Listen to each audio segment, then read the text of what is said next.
ஒரு வேர்டை நம்ம உச்சரிக்கிறது மூலமா அதோட மீனிங்கே டோட்டலா மாறும் அப்படின்னு சொன்னா நம்புவீங்களா? வீடியோவை ஸ்கிப் பண்ணாம பாருங்க, ஏன் அப்படின்னு சொல்லிட்டு புரியும். வாங்க வீடியோக்குள்ள போலாம். இந்த வேர்டை வந்து ரெண்டு விதமா ஸ்ட்ரெஸ் பண்ணலாம் எப்படிங்கிறத பார்க்கலாம். ஃபர்ஸ்ட் வந்து பிரசன்ட். ஸோ பிரசன்ட் அப்படின்னா இது நவுனா இருக்கு. இப்போ இதோட மீனிங் வந்து கிஃப்ட் அப்படின்னு அர்த்தம். அண்ட் இங்க வந்து ப்ரிசன்ட். ப்ரிசன்ட். ஸோ இங்க வந்து இதோட மீனிங் என்ன அப்படின்னா டு டெமான்ஸ்ட்ரேட் சம்திங், அதாவது இந்த இடத்துல அது வேர்பா இருக்கு. ஓகே, ஸோ அடுத்த வேர்டு என்ன அப்படின்னா இதை வந்து நம்ம ரிட்டர்ன் அப்படின்னு தான் சொல்லுவோம். ஆக்சுவலா இதையுமே நம்ம ரெண்டு விதமா ஸ்ட்ரெஸ் பண்ணலாம். ஓகே, ஸோ ஃபர்ஸ்ட் வந்து ரிட்டர்ன். ரிட்டர்ன்.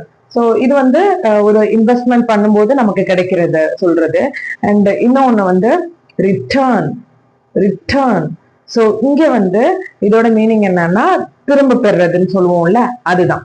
நார்மல் இங்கிலீஷை விட நமக்கு வந்து இந்த மிஸ்ப்ரனன்சியேஷன் அப்படிங்கிற ஒரு விஷயத்துக்கு காரணமே இந்த ஸ்ட்ரெஸ் அப்புறம் ஒரு சில ரூல்ஸ்னாலையும் மட்டும்தான். ஸோ இதெல்லாம் நீங்க ரெக்டிஃபை பண்ணணும் அப்படின்னு நினைச்சீங்கன்னா நீங்க வந்து நம்மளோட ரீடிங் கோர்ஸ் வந்து சூஸ் பண்ணலாம். இது வந்து கிட்ஸ்ல இருந்து ஈவன் அடல்ட்ஸுக்கு கூட நாங்க வந்து எடுக்கிறோம். அண்ட் இன்னும் எதுக்கு வெயிட்டிங், நீங்க வந்து இந்த மாதிரி ஒரு கோர்ஸ் தேடிட்டு இருக்கீங்க அப்படின்னா you are in the right place and I am so glad to help you guys. Today, bye. See you on the next interesting video. Bye.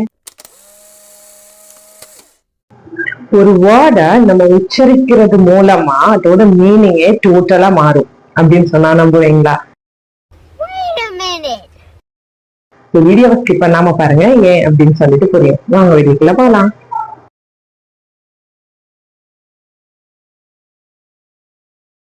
இந்த வேர்டை வந்து ரெண்டு விதமா ஸ்ட்ரெஸ் பண்ணலாம் எப்படிங்கிறத பார்க்கலாம். ஃபர்ஸ்ட் வந்து பிரசன்ட்.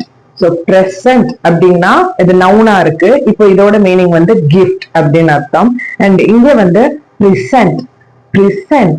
ஸோ இங்க வந்து இதோட மீனிங் என்ன அப்படின்னா டு டெமான்ஸ்ட்ரேட் சம்திங், அதாவது இந்த இடத்துல அது வேர்பா இருக்கு. ஓகே, ஸோ அடுத்த வேர்டு என்ன அப்படின்னா இதை வந்து நம்ம ரிட்டர்ன் அப்படின்னு தான் சொல்லுவோம். ஆக்சுவலா இதையுமே நம்ம ரெண்டு விதமா ஸ்ட்ரெஸ் பண்ணலாம். ஓகே, ஸோ ஃபர்ஸ்ட் வந்து ரிட்டர்ன்.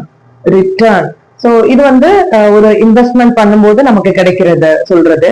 அண்ட் இன்னொன்னு வந்து ரிட்டர்ன். ரிட்டர்ன். ஸோ இங்க வந்து இதோட மீனிங் என்னன்னா திரும்ப பெறுறதுன்னு சொல்லுவோம்ல, அதுதான். வேர்டு யா, இதை வந்து நம்ம ரெக்கார்ட் அப்படின்னு மட்டும் தான் சொல்லுவோம். இதுவுமே நம்ம ரெண்டு விதமா ஸ்ட்ரெஸ் பண்ணலாம். ஸோ ஃபர்ஸ்ட் ரெக்கார்ட் அப்படின்னா இட்ஸ் அன் எவிடென்ட், அது வந்து ஒரு எவிடென்ட் நவுனா இருக்கு இங்கனக்குள்ள. ஸோ இந்த பக்கம் பாத்தீங்க அப்படின்னா record. Record.